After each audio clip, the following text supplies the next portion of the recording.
Nalika aku dadi mahasiswa, aku banjur surfing karo kancaku.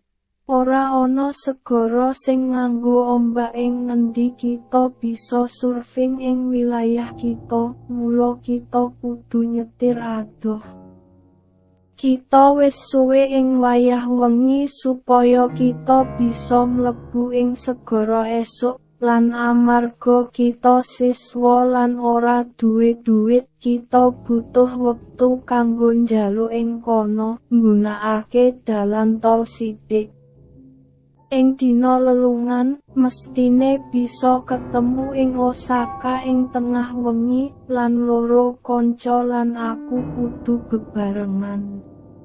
Nanging ing dina perjalanan, bocah wadon sing uga wis ngurus surfboard kita ora bisa lunga. Mula kita mutusake mandheg ing omah ing Kyoto sadurunge mlebu ing pantai. Amarga kita arep menyang papan sing ora pati ngerti, kita nyetel sistem navigasi mobil sadurunge mara menyang papan kasebut. Kita ngetutake arah sistem navigasi lan tekan omah tanpa masalah. Sawise nampa surfing kita kanthi aman, kita nyetel sistem navigasi mobil maneh. Lan ing papan sing dimuat, kita pungkasane nyingkirake pantai. Kita jenis bungah, amarga pungkasan wengi, lan kancaku ndorong mobil nalika ngobrol babagan perkara sing santai, lan prihatin, lan masalah kulawarga.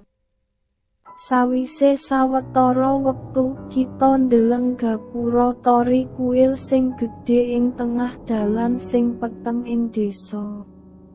Kancaku ngandika, dadi khas Kyoto manawa gapura tori ujug-ujug ing dalan biasa.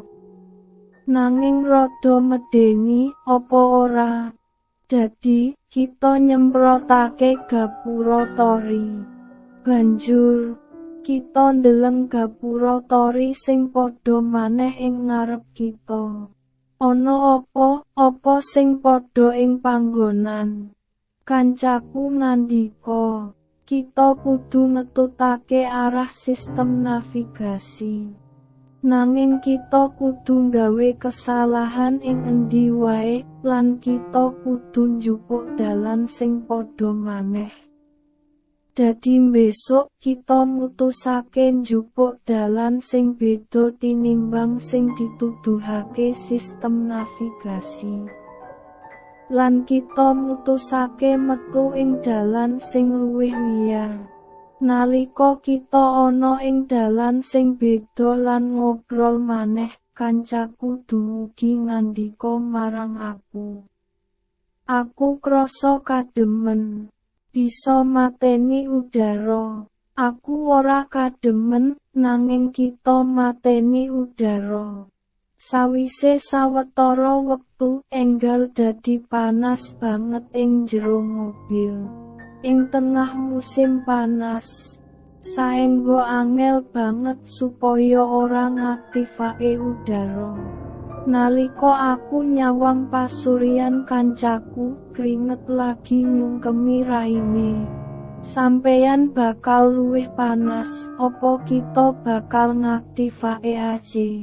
Aku takon, nanging kancaku mung mangsuli kademen.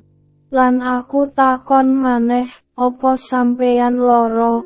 Nanging dheweke mangsuli, aku ora apa-apa. Aku rumangsa aneh, nanging aku nilar kaya lan mobil. Banjur, kita ndeleng gapura tori abang maneh ing ngarep. Kita wis nyopir ing dalan sing beda banget kanggo jarak sing dawa banget, nanging gapura tori sing padha ana ing ngarep kita. Kancaku dadi pucet ing jog supir. Banjur, aku ngeweruhi manawa njero mobil, sing wis ditutup ing swasana sing ora apik banget, wis adem banget. Kita ora ngaktifake udara. Aku duwe goosebumps. Lan untu padha ngobrol nalika hawa adem diisi mobil. Kita mandhekake mobil lan buka jendela, lan udara pungkasane bali normal kanthi sithik.